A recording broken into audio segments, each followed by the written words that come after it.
জাতীয় ঐকমত্য কমিশনে দীর্ঘ 23 দিনের আলোচনায় সকল রাজনৈতিক দল, ফ্যাসিবাদ বিরোধী সমস্ত গণতান্ত্রিক রাজনৈতিক দল অংশগ্রহণ করেছে।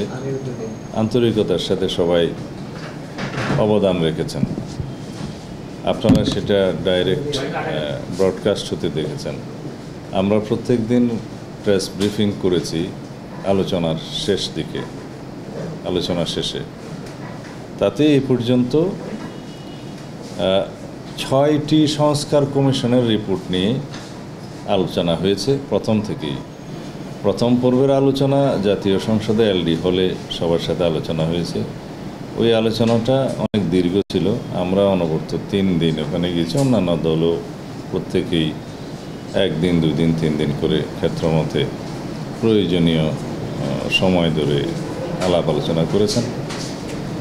এটার ইতিহাস আমি বেশি বলবো না। অন্তর্বর্তীকালীন সরকার সংস্কারের কমিটমেন্ট থেকে যে সংস্কার কমিশনগুলো গঠন করেছিলেন তার মধ্যে 6টা সংস্কার কমিশনকে ওনারা প্রথমে অতি গুরুত্বপূর্ণ হিসেবে চিহ্নিত করেছেন। তার মধ্যে সংবিধান সংক্রান্ত, নির্বাচনী ব্যবস্থা সংক্রান্ত, বিচার বিভাগ সংক্রান্ত, পুলিশ বিভাগ, প্রশাসন এবং দুদক, এই 6টা কমিশনের কাছে, রাজনৈতিক দলগুলোর কাছে সংস্কারের কী ভাবনা, কী প্রস্তাব, সেটা আহ্বান করা হয় জমা দেওয়ার জন্য। এবং জনগণের কাছ থেকেও তারা বিভিন্ন রকমের সংস্কার প্রস্তাব পেয়েছে। আমরা আমাদের দলের পক্ষ থেকে বিস্তারিত লিখিতভাবে সকল সংস্কার কমিশনের কাছে আমাদের প্রস্তাব প্রেরণ করেছিলাম। তারপরে সেই সংস্কার প্রস্তাব সমূহকে আমলে নিয়ে এবং সমাজের বিভিন্ন শ্রেণী পেশার এবং জনগণের কাছ থেকে বিভিন্ন রকমের সংস্কার প্রস্তাব তারা যেটা পেয়েছেন সেগুলোর উপরে ওনারা চর্চা করে সংস্কার রিপোর্ট প্রণয়ন করে সরকারের কাছে হস্তান্তর করেছেন। পুস্তক আকারে সেটা আমাদের কাছে প্রদান করা হয়েছে, আপনারা নিশ্চয়ই পেয়ে থাকবেন। সেটা প্রায় সংবিধান সংস্কার সংক্রান্ত রিপোর্টটি 5টা ভলিউমে প্রায় 1000 পৃষ্ঠার মতো হবে। অন্যান্য সংস্কার প্রস্তাবগুলো আমরা একটা খণ্ডেই পেয়েছি। সেগুলোর উপরে আমরা বিস্তারিত চর্চা করে আমাদের দলের পক্ষ থেকে আমরা দফাওয়ারি প্রত্যেকটা সুপারিশের বিপরীতে আমাদের মতামত আমরা প্রেরণ করেছিলাম। তার প্রেক্ষিতে এবং অন্যান্য রাজনৈতিক দলেরও সেই একই রকম তাদের জবাব বা সুপারিশগুলোর বিপরীতে তাদের মতামত তারা জমা দিয়েছে। এগুলো সব কম্পাইল করে তার উপরে আলোচনা করে ওনারা একটা পর্যায়ে 2য় পর্বের আলোচনা শুরু করেছেন।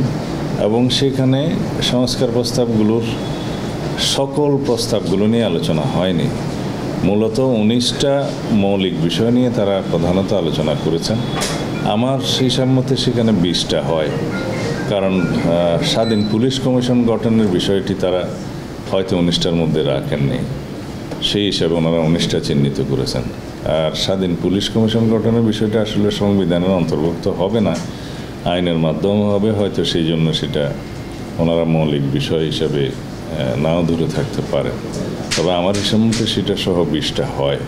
এই 20টা বিষয়ের উপরে আলোচনা আনতে দীর্ঘ আলোচনার পরে আমাদের হিসাব মতে 19টার মধ্যে 7টা মৌলিক সংস্কার বিষয়ে আমরা কিছু নোট অফ ডিসেন্ট দিয়ে একমত হয়েছি এবং 12টিতে সরাসরি আমরা একমত হয়েছি সংস্কার কমিশনের রিপোর্টে। এই দাঁড়ালো 19টা। তারপরে পুলিশ কমিশনের বিষয়টি তো বললাম, সেটা সহ 20টা। এখন যে 7টিতে আমরা নোট অফ ডিসেন্ট দিয়েছি সেটা খুবই সামান্য মত পার্থক্য। এখানে বলা হয়েছে যদি আমরা ম্যান্ডেট প্রাপ্ত হই তাহলে আমরা এই নোট অফ ডিসেন্ট অনুসারে আমরা আমাদের সংস্কারগুলো সম্পন্ন করব।